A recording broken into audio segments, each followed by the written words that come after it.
आपण पाहताय महाधुरळा. पाठवलं होतं त्याचा काय रिस्पॉन्स आलाय का? किंवा 6 जूनच्या पूर्वी त्याचं काय होणार आहे? नाही, 6 जूनच्या पूर्वीचा काही विषय नाही आहे. आम्ही कुठली डेडलाईन सुद्धा दिलेली नाहीये. मुख्यमंत्र्यांना निश्चित सांगितलेलं आहे, किंबहुना त्याची जनजागृती सुद्धा केलेली आहे मी, किंबहुना सगळ्या शुभक्तांनी केलेली आहे की वाघ्या कुत्र्याचा आणि दुर्गराज रायगड किल्ल्याचा काही संबंध नाही.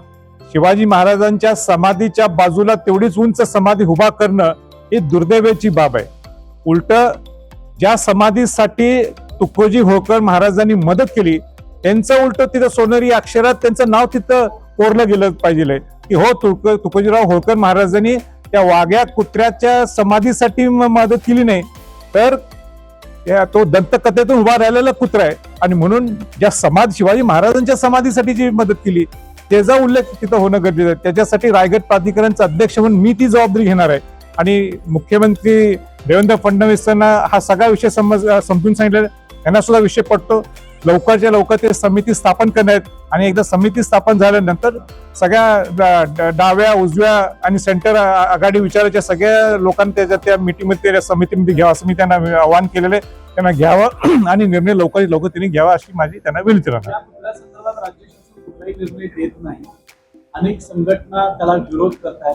त्यामुळे या कुत्र्याला हटवण्यासाठी कारसेवा होण्याची शक्यता नाही, कुठलाही कायदा हातात घ्यायचा विषयच येत नाही. कारण का ज्या पद्धतीने हा विषय आम्ही त्यांच्या पुढे मांडलेला आहे, एक ठराविक एक दोघं तिघं नुसते बोलायला लागलेत की ते वाघ्या कुत्रा आणि होळकर महाराजांचा असणारा संबंध.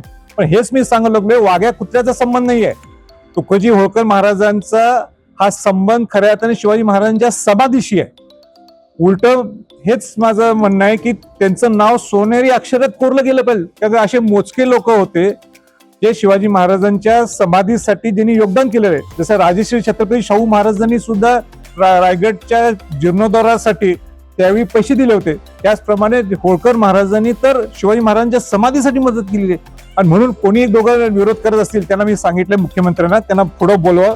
मी स्पष्ट सांगतो, मी पुरावे त्यांच्या पुढे ठेवतो. एकही इतिहासकार सांगत नाही, एकही व्यक्ती सांगत नाही की हा वाघ्या कुत्र्याचा कुठेतरी इतिहासात संदर्भ आहे.